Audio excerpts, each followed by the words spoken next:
Okay, man, are you ready to go? I'm ready to go. Now, come on, now crank this motherfucker up.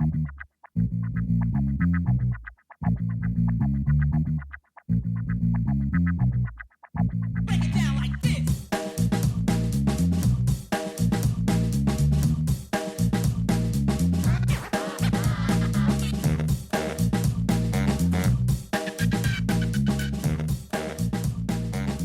Hello, Internet. Gino, that Pinguino Greco here again with another episode of Deep Listens. And today we are going to be talking about the lovely little indie game, Gorogoa, which is quite a little thing that we've played. It's light, it's snappy, it's relatively quick play, and the person who picked this game is with me to discuss it, Pete Busby. Hello, Pete. Hey, how's it going? Doing well. Like Gino said, very pretty, slightly short game. Very interesting. I'm excited to talk about it. This week's fun fact is about your enteric nervous system. Can y'all feel your enteric nervous system? Am I supposed to? Nope. So it's also colloquially known as the gut's brain. So it's located in the sheaths of tissue lining the esophagus, stomach, small intestine, and colon. So it's a network of neurons and neurotransmitters and such that, send messages like neurons do. Interesting part, though, is that it contains, my goodness, I lost the number, some 500 million connections, which is more than the brain of a cat. So your stomach brain has more connections than a cat's brain. Damn. I mean, if you've met a cat before, that's probably true. But, I mean, I guess a cat's still cuter, probably, than my stomach. Probably. Yeah. I mean, Gino, I know you, well-known fact, Gino has a very ugly stomach. Oh.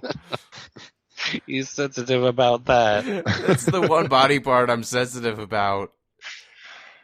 That other voice that you just heard is the mistress of games herself, Game Maker M. Hello, M. Hello.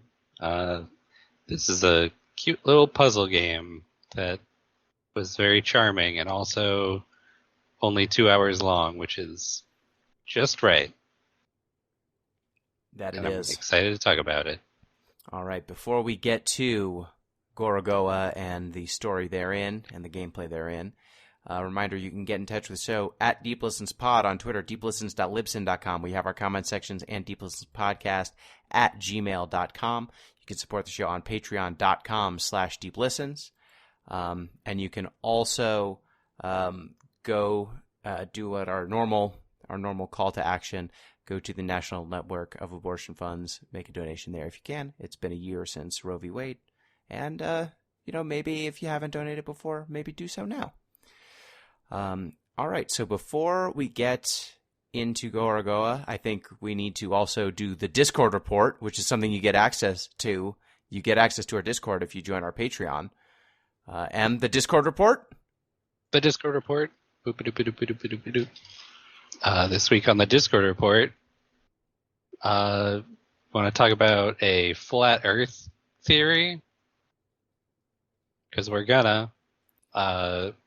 CP posted the world beyond the ice wall.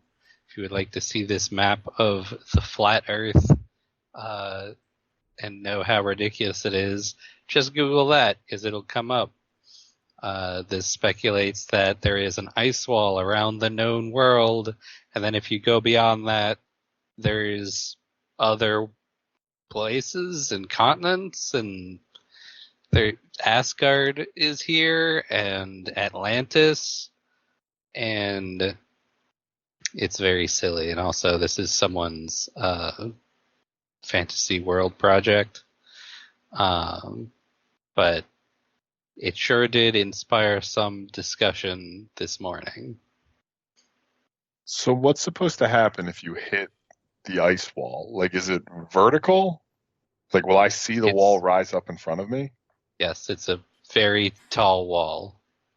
And we're just like, nobody's noticed it. Well, people have noticed it. You just can't go past it because it's a wall.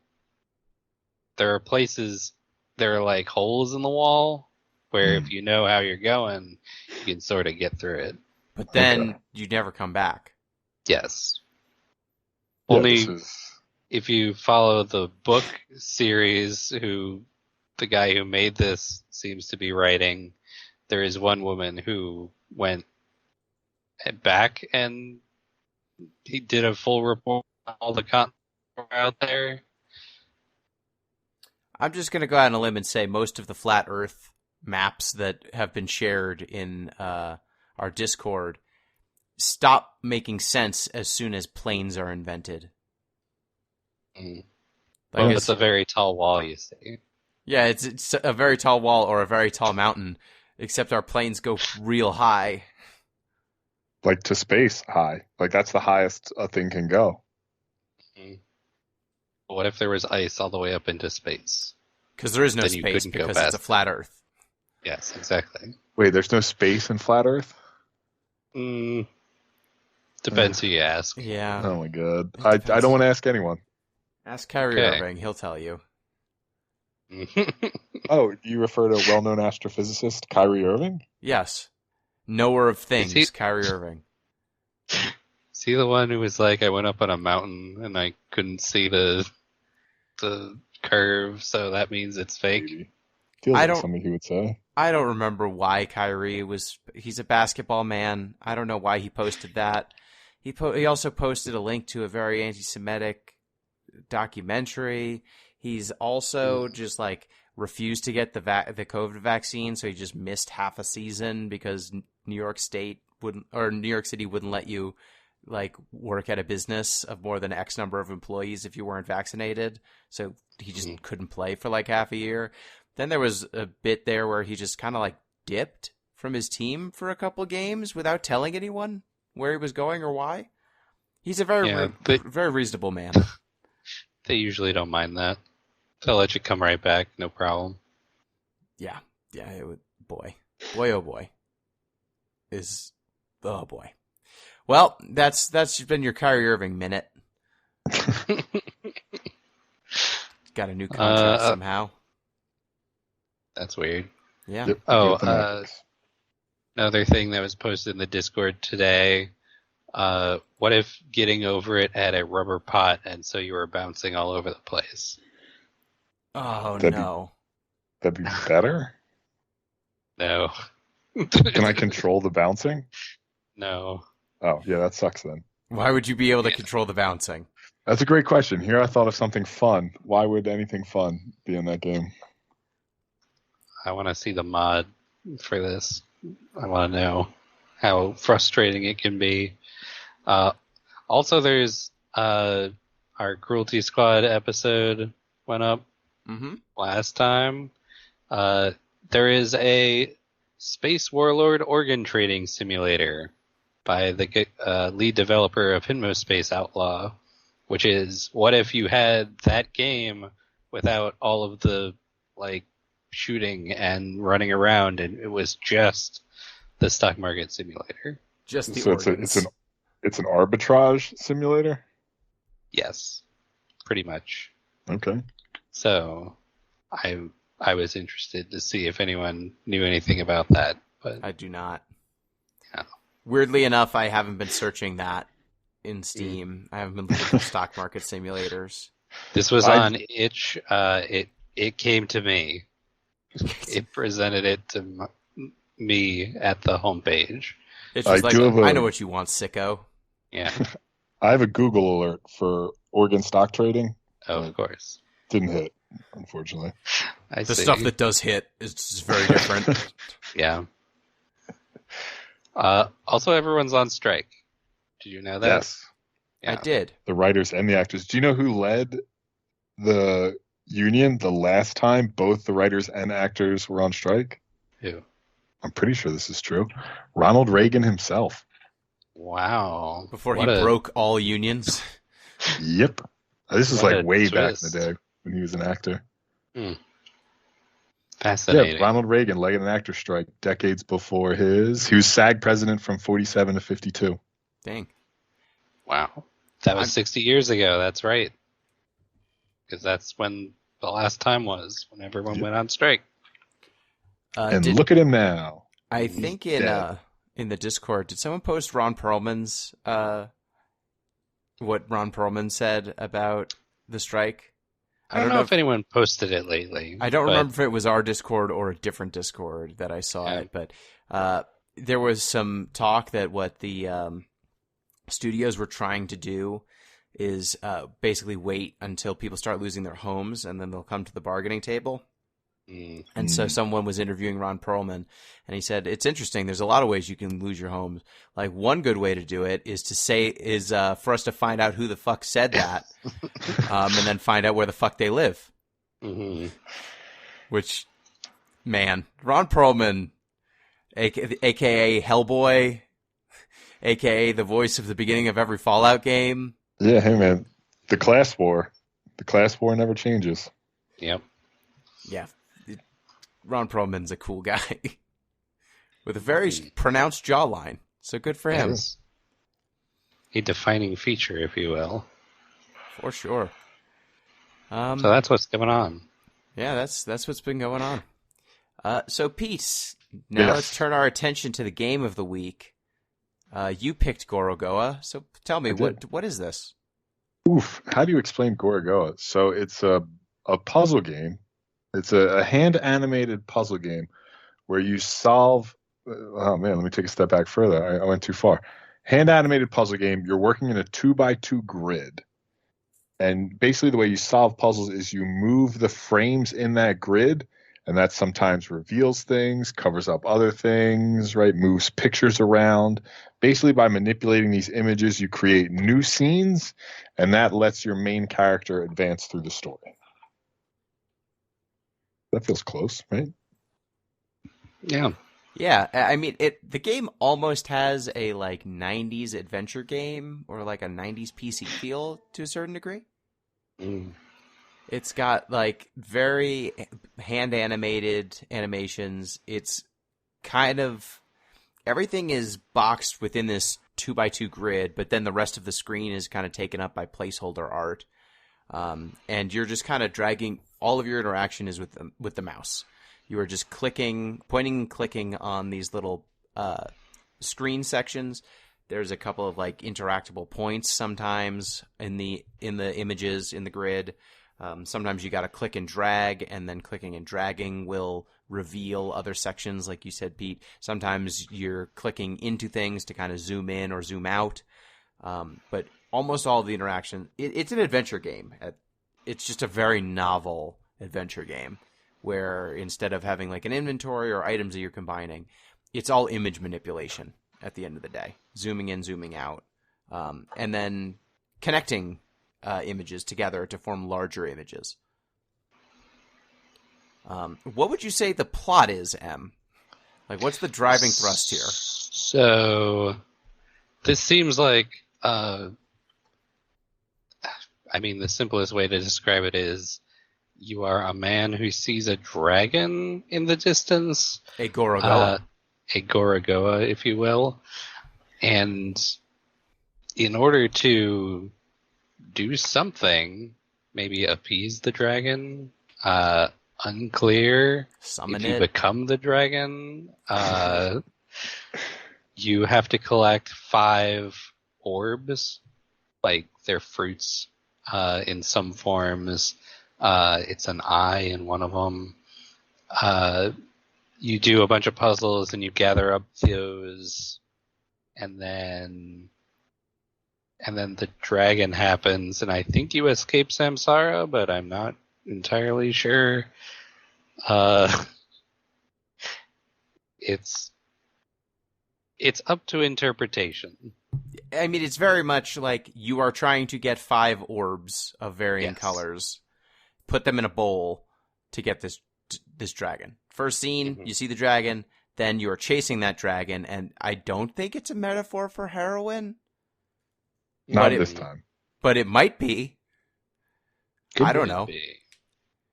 But yeah, like that's basically it. And from then on, you are just kind of clicking around trying to find stuff. Like you see different characters show up over time. Do you? Do you? Or do you see yourself in different times? Well, are you a young man and an old man at the same time? And sort of like a middle-aged man as well. Yeah. And a boy in crutches. Yeah, I mean, I think that you see yourself, but it kind of plays out over time as you're playing through the game. That maybe it's different people, maybe it's the same person, and then at the end it's like, okay, it was probably the same person. But you're basically traversing through time and space.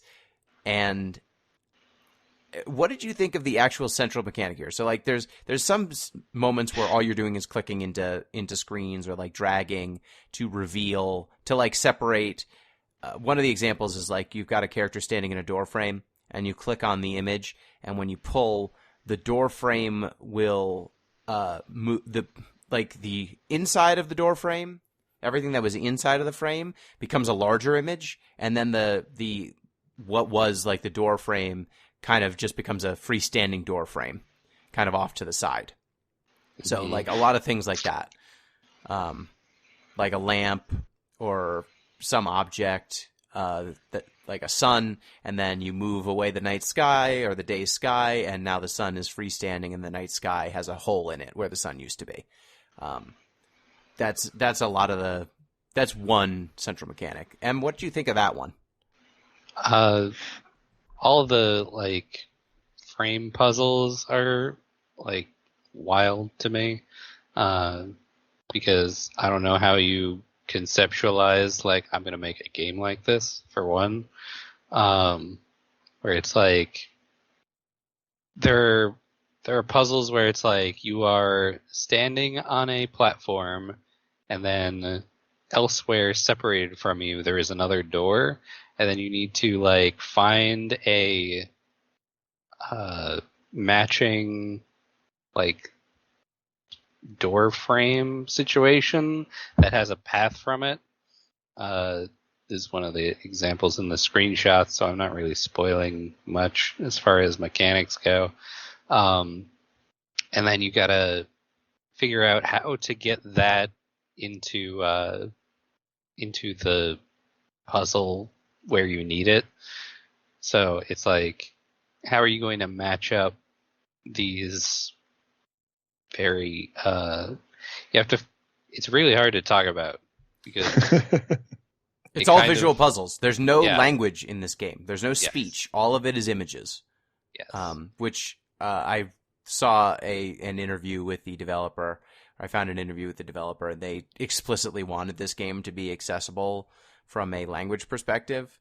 So they wanted it to be all visual, so that regardless of what language you speak, the game would make mechanical sense without explanation, which is a really novel approach,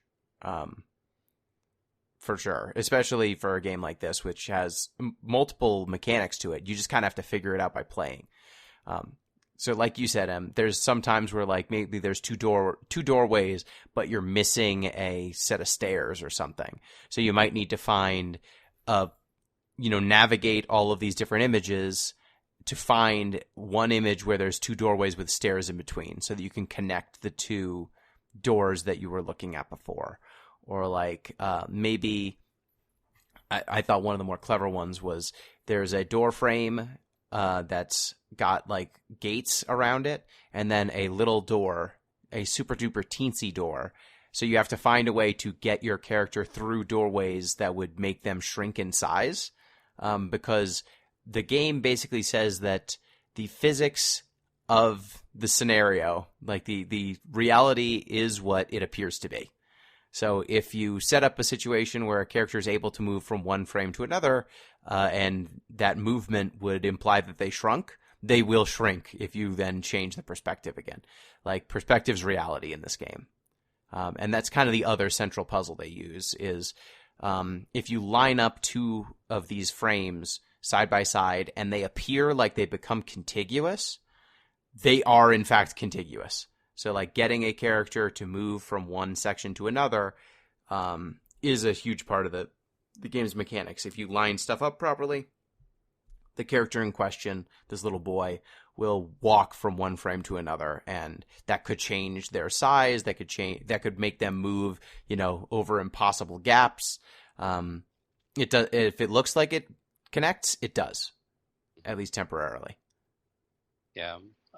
One of my favorites was when you needed to make the like a gear system move, and so you had to like figure out like this is the top part of the gear, this is the bottom part, and then in order to get it to actually start moving, you needed a third piece of the puzzle that was like the boy in motion, and then those all connect and make one continuous thing, and then that starts to turn the gear, and then you need that to solve several puzzles.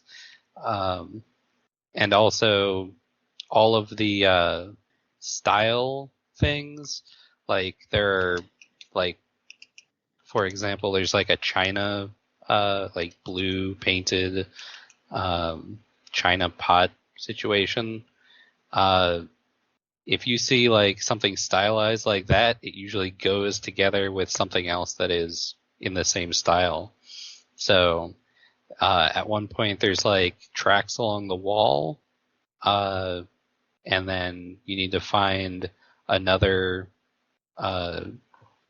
frame, I guess, that has those tracks, and that's what's going to make it link up to each other.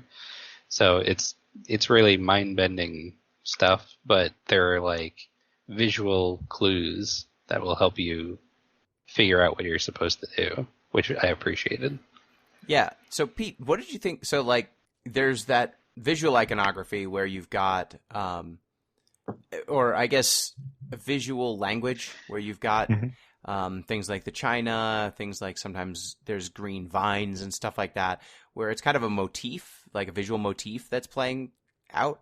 And sometimes there's also just overt symbols, like a single repeating image that will kind of tie things together. Like I remember there's a bell, there's one section where it's kind of a green apple, one where it's kind of a blue, I think it's a vase. What did you appreciate more? The parts where the game's more subtle about its hints versus when it's more explicit, like, hey, there's the icon that seems like it ties together this image and another image. Maybe I should try to put these two things next to each other or near each other. So the parts of the game capturing the most were those sort of, as you said, not so much the motifs, but the repeating patterns where you see a lot of times there's like fabrics or architectural structures that stretch across those contiguous panels. But what the game does very nicely is it operates at multiple scales simultaneously. So one of the puzzles I'm thinking of is basically where you have to make a big pachinko machine out of some falling rocks.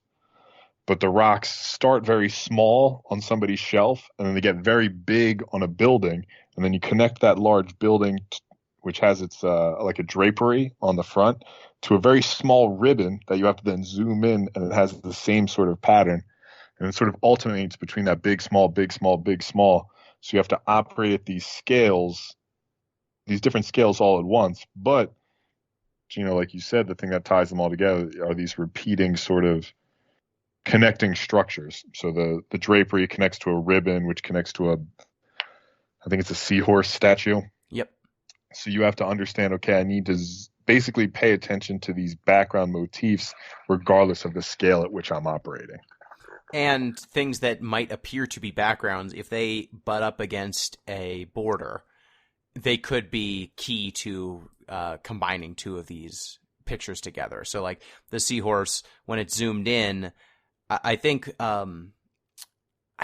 it changes, like it's a horse at one scale, and then when you zoom in, you like give it a different tail, and that's how you connect them, connect one image to another. Like you need to keep your mind very open about which of these elements in the frame are puzzle pieces. Mm-hmm. And you need to be, like Em mentioned this bit already, you need to be especially attuned to sort of thresholds and sort of liminal spaces. Like anytime you see a border, a door frame, anything that could conceivably be a portal, it probably is a portal. Yeah, for sure. So the game has 5 levels, basically. It's got one for each piece of fruit, and then I guess 6 levels, and one that kind of ties it all together, a conclusion. Each of the levels kind of has its own mechanical identity. which did you find the most interesting? Do you want me to lay out the mechanics, because I feel like they are let's run a little through bit 'em. abstract. So like the first one's kind of a tutorial level. It just teaches you to move objects and click into things. That's the green, or is it the red? It's the green or the red level. Like Red's one of the first one. Red's the first one. I 'Cause think that that's one's the apple. mostly you're just clicking around. You're just clicking around for the most part. You might have to drag once or twice. The green one's the second level, and that one's got your first, like, here's a building and a portal. I'm going to separate them to make multiple images, and then I'm going to move from one section of the screen to the other. There's a level that is all paintings, and that one is all about lining up portals and kind of exploring. You're kind of just trying to line up things across scale and across spaces to get this character to move around between picture frames that are not connected. The level after that is all about movement. Like you said, Em, it's assembling these ratchets that will rotate sections of the level so that you can click into them at the proper orientation. So you need to find ways to turn these images into basically gears. You're turning these pictures into large gears that will spin a central image. And then you just need to get those images to the right orientation. And then there's a level where the whole thing is about going into the thought bubbles of the character. And then basically, depending on which of the 4 squares in the 2x2 grid you're over, there will be different content in the image. So it's really one big image that takes up the whole grid, but you've got a viewport that kind of shows you a smaller section of it. So you have to be careful about where you place the squares after you've broken out those images. And then the last one is kind of it pulls it all together, I feel like, with the train level. It does a lot of everything, but I think that one's mostly focused on that larger image concept, and then it all comes together at the very end. So, was your favorite the ratchets and the movement section, the gears? Yeah, that was probably mine, because that was probably the level I spent the longest amount of time on. The train excuse me. I thought the train section was actually before that, but now that I look at the playthrough, it's actually after. That's level 5. Yeah. Which is interesting because I felt like the gear section was more complex as putting stuff together to make mechanical things happen. So yeah, that was, but I did in the train level when you had tracks of a certain color, and then you needed to line that up with a ladder, a yellow ladder, and then that would connect it. There were some very interesting concepts going on in that one, but definitely the movement was the most mind-bending, I think, of the levels. Yeah, I agree. It is definitely. Pete's power went out. We'll see if we can get Pete back, but we'll soldier on for right now. Rest in peace, Pete. Yep. I definitely like the train. I thought that the train level just brought things together really nicely. Once you figure out the gimmick of the gear level, I think that it becomes much easier to process. Mm-hmm. Figuring out the first gear puzzle was difficult. Figuring out the second and the third was trivial after that. Yeah. Just because you knew what the gimmick was. Right. Which, that's pretty... Same thing kind of happened with the train level. Once you figured out the thought bubble logic and how you need to position things there, that solved a lot of the stuff. But I just thought that it was just so novel having things move, whereas everything else, it felt very much like I just need to find the portal that will connect these two spaces together, or I'm going to find the one thing that looks like the pattern of this wall so that I can connect 2 frames together. Whereas having actual movement or creating basically machines out of these images, it was pretty novel. It was cool to do each time you did it. Yeah. So yeah, did you have any other thoughts to this game as a developer? How did it make you rethink the design? Like, what did you think of the design itself? Yeah, I think this is a game that, like, it's another one of those, like, game developers games. I've said this before, I think, where it's like, if you know how to work with the systems, then you're gonna, like, look at this and be like, oh, I see how they're doing all this. As far as, like, a puzzle game goes, man, I don't know how the fuck I would design something like this, because it's very much like you need to rewire the way you think. It's kind of like the thinking with portals thing from Portal. And I can't reverse engineer it at this point. Yeah, But- I mean, Pete mentioned before he left, before we started recording, that this game was in development for 7 years Wow. by one developer. Yeah, that makes sense. It was published by Annapurna, but basically one developer did all the art, all the mechanics. Jason and- Roberts. Yeah, Jason Roberts did everything except the music, basically, and the publication, I guess. But I can imagine that designing and developing, like actually developing this game and making it happen, it reminds me a little bit. I would guess that the code is probably very specific on how everything works. Like, all of these mechanics work once, pretty Yeah. much. There's not a lot of reuse here. You basically need to have a box in one of like two possible positions, and then it has to recognize that there's another box in the right state, like one or two boxes over, right? Like, at the end of the day, there's a lot of very specific binary logic you could write to put this together. But they're also specific to like whatever the puzzle happens to be. I bet the code was not very reusable. It's not like no. it's not like you just wrote a mechanic and then it just worked, you know? Like, you write the jump once in a game and that jump will stay the same. This game, Right. every interaction is Yep. A plus B, and if A is not next to B in the right way, it just doesn't the interaction doesn't happen.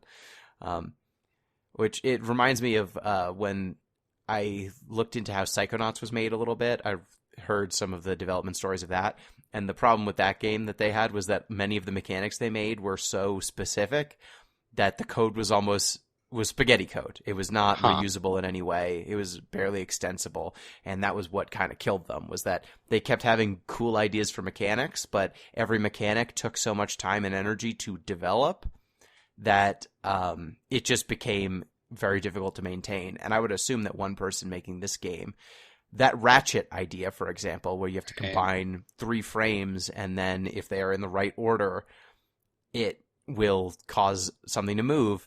Like, that animation alone, if you're just one person, Mhm. is probably really tough to do. Oh, yeah. Like, I'm trying to think about how I would code something like that. And basically, like, if I was trying to code the ratchet thing, I would set it to if, like, you have your 4 boxes. Yep. And then if you have the box with the man walking in the lower left position, then that is checking if the lower gear is in the lower right position. Yep. And that's checking if the top gear is in the top right position, and it only works if it's all connected. If So all it's 3 are like- in exactly those positions, and each of those Exactly. images are on exactly the right frame, Yeah. because the images, you can zoom in and zoom out. So they have to be on Right. the right level of zoom, too. So at the end of the day, from a logic perspective, some of this stuff is not necessarily the most difficult to program. It's just if statements, like you said. There's only 4 quadrants here that you need to care about, and each of the quadrants only needs to care about very specific other potential images that could be adjacent to them that have an interaction. But you have to write so many of these. Yeah, I'm not sure how many frames there are, but there has to be like over 100, maybe 200. I would bet. And some of them have animations within them. So like they're not interactable until the animation plays out. So you've got timers going. You've also got the animations that actually play. So you need to make sure that the thing animates properly. And if you're one person drawing the frames of the animation, that's tedious and difficult. So like, while this is only a 2-hour or so game and the mechanics are pretty straightforward, there's something you can figure out without any written language to explain them. It's quite intuitive. I think that the nature of how it was coded and how specific so many of the interactions are explains why this was such a long labor of love. And just coming up with some of these conceits, right? It's a very simple 4x4 grid, but coming up with so many different ways to make these images intuitively blend into each other in cool ways that were visually striking. I think it's worth it. Like they really nailed it. Yeah. I would really like to see Jason's like plan, like how he would lay out each of these levels, because it's got to be very complex on the back end. Like you would have to plan out every step of every level, and you would have to design each puzzle to be very specific. So if we can find a interview or something with him, I would love to see it. So if it's out there, send it to the to us. Send it on Discord. Yeah, this game. We've played a lot of games over the course of this podcast. This is one of the most unique ones we've ever played. Mechanically, I think. There's not too many games that have operated in this mechanical space, and I appreciate that a lot. It reminds me a little bit of like, what is the name of the game? It's not Braid. It's The Witness. When you start seeing the puzzles in the air and in the world,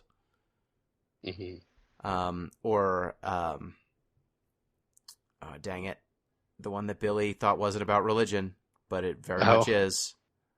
Talos Principle? Talos Principle.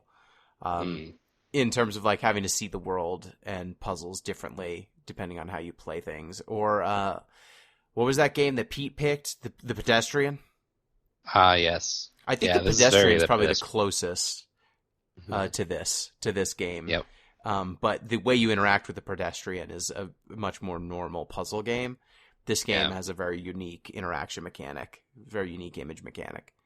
This is also one of the games that I wanted to look at potentially was Viewfinder, which is new, I believe. And that's kind of has this like find a picture inside of this area. It's 3D instead of 2D. And then you kind of move that picture around, and then there's a button that you press, and then that like overlays what was in the picture onto the world. And then that's how you kind of solve puzzles. Felt very much in the same vein as this. But I don't know how it translates to 3D. Maybe we'll find out. All right, so I think that kind of covers most everything with Gorogoa. Was there any other closing thoughts you had? Oh, man. I was hoping we could get Pete's input on what we thought the ending was about, but Pete died, so... Pete's internet died. What do you think the ending's about? I think, so at the end of the game, you get 5 fruits, you put them in a bowl, and then it basically reveals that all of the characters that you've seen over the course of the game were the same character at different stages of their life. You have to kind of do the mechanic of each of the levels one more time. You assemble all of the fruits, then your pot that was holding the fruits cracks, and then you have to put the pot back together by doing the puzzles one last time. And then you see the Gorogoa, the big dragon thing, and the game ends. Yep. I mean, it feels like an enlightenment thing, right? Yeah, that's what I was thinking. Like, we reached enlightenment by collecting all these fruits. Yeah, like your character had this vision when they were young. They obsessed over it for the rest of their life, and then at the end, put together all of the knowledge to finally see that creature. Like they glimpsed this higher level of consciousness or this creature when they were a child, and then spent the rest of their life trying to recapture that one moment, and then they do. Damn. Well, we solved it. Back it up. That's what I'm going with. I mean, some of the imagery made me think there might be a more culturally specific explanation, because some of the imagery is a little bit more Middle Eastern. Right. But, I mean, it's not... I think it vacillates. Like, there's a section that looks very almost northeastern shore, like fishing village sort of pictures here and there. Like, it's... Imagery goes all over the place. Some of the, like, the gardens that you see are very Grecian. Right. So Greek statues looking things. Yeah, I'm hesitant to try to nail it down to just one culture. I mean, there's a school at one point, and the school looks fairly generic, like European or American. So yeah, I hesitate to pin it down to one spot, but I don't know if it's just trying to stay broad, because of its, we're not going to use language because that would be too centering this in a specific culture. So also the imagery is going to be very all over the place, culturally agnostic. But yeah, I wasn't sure what to make of it. Did you have a take on the ending? That was pretty much my take. I think I said in the Discord, let's see, what was my exact phrasing? I finished Gorogoa. One of these days we'll play a game that truly causes us to escape samsara and not just feel like it. So it seems like that is the takeaway at the end. Is like, oh, you did it. You've accomplished maybe reaching nirvana. But also it's kept like general. The dragon could be anything. But yeah. you spent 80 years working towards it, and now you've accomplished it. So I have open on my computer right now that I just found the making of Gorogoa, Jason Roberts at TU Graz, which is an hour and 10 minutes long, which I should have searched before we started recording this. But if you would like further information about the creation of this game, this seems like the place to go. It looks like he was experimenting with a 3x2 grid at one point. Oh boy. So the math of the amount of effort, based on how I assume this is coded, the amount of effort to make this a bigger grid, significant. Yes, definitely. Like a multiplicative amount of effort. Yeah, and it took so long without doing that. The simplest solution is usually the best. So we went with the 2x2. But I'm very interested to see what he has to say in here. If you were interested, you should play this game and also watch this video, because I'm sure we've already spoiled a bunch, but it's worth seeing for yourself. Yeah, it's a cool game. I would check it out. It's a very small game. For sure. All right. So with that, we bid adieu to Gorogoa and to Pete, whose power is still out. Just imagine what we said, but like more erudite. Yeah. More references. Karl Marx didn't come up, but I bet he would have. We could fit him in here. Yeah. There was no class struggle in this game that we know of. Well, what we're talking about, I can't do a good Pete voice. I can't get low enough. No. I think you overestimate how low he goes. Oh, Pete's back. Karl Marx. We'll work on that. We'll workshop it. Okay, so that means that it is now your turn to pick once again the next game. My turn. The next game that we are going to play, I'm going to pick a kind of scary game. Ooh. A game that I was told that I would really like many times. So we're finally going to play it. We're playing Signalis. A game about being a robot lady in a robot zombie apocalypse, it looks like. Something like that. Yeah. Also, it's very stylized. Very CRT TV pixels. It looks like a throwback to a PS1 horror game, and I am here for it.